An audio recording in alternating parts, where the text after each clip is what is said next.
Yo guys, what's up? It's Alex from GMGStudio. Today we will analyze a game and learn from the best. We need to know the market and learn from others. It's always great to get some inspiration. And in this video we will learn from one of the greatest companies in the mobile gaming market. Most of you should know Supercell. They dominate the mobile gaming market with games like Clash of Clans or Clash Royale. And to be honest, I really enjoy their games, although I'm not the biggest fan of free-to-play games. In this video, we will analyze their newest game. If you are interested in monetization and what tricks the mobile gaming industry uses to monetize their games, let us know in the comments. Clash Mini is the newest game from Supercell and it reaches the beta version. They are saying 8 months after our first announcement of 3 Clash games, 2 have reached beta. We've pressed the beta button and the game has officially step by step going live in Finland, Norway, Iceland, Denmark, Sweden and Canada. And this is the first thing we can learn from Supercell.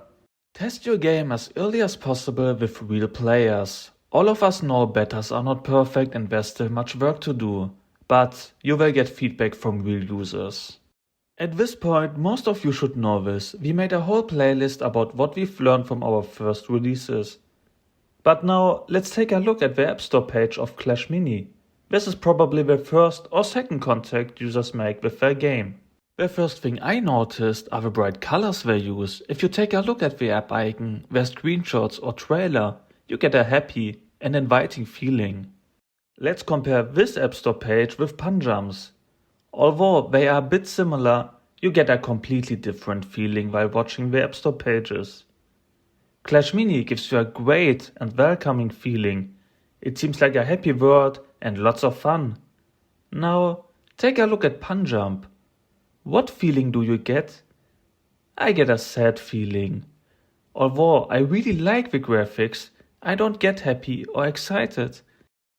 But now, let's go into the game.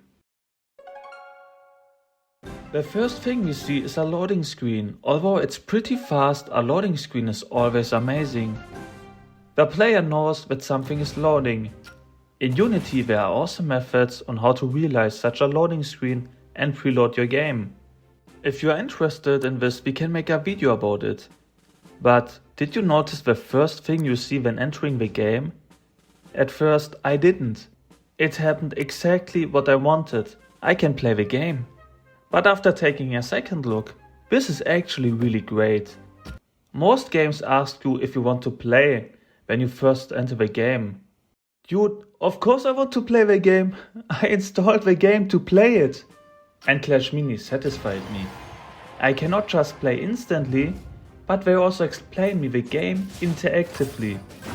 And for me as a player, this is the best thing a game can do. Most of us don't like to read a text tutorial. We prefer trying it out. We don't want to read just text. And if you do it without a tutorial, most players won't understand the game and get frustrated, no matter how easy it is. And of course the tutorial is really easy and you win your first game. You are satisfied. You think you are a great Clash Mini player. And they keep giving you these happy feelings. You get a free chest with nice animations and characters. Of course, you need those to actually play the game, but this is really satisfying.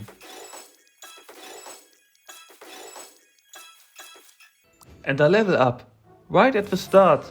More happiness for the player. This is great. Although it's simple, it's a great feeling. Or would you play a game where you actually get smashed the first time you play it? I would play it maybe. I love Flappy Bird, but I have to say it is very likely that I would just quit the game. So what can we learn from Clash Mini? Test your game with real players. Don't make it perfect. Get real user feedback as soon as possible. Make the player happy with your graphics and colors. A great first impression when playing your game for the first time is key for a great gaming experience. And I can really confirm this. We made some mistakes when developing our first games. If we would have analyzed the market before, it would have helped us so much. What is the most valuable thing you learned from the big games? Let us know in the comments. I hope the video was helpful.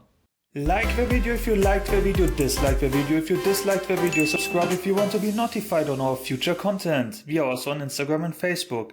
Feel free to follow us there as well. And have a great day. Start creating, stop consuming.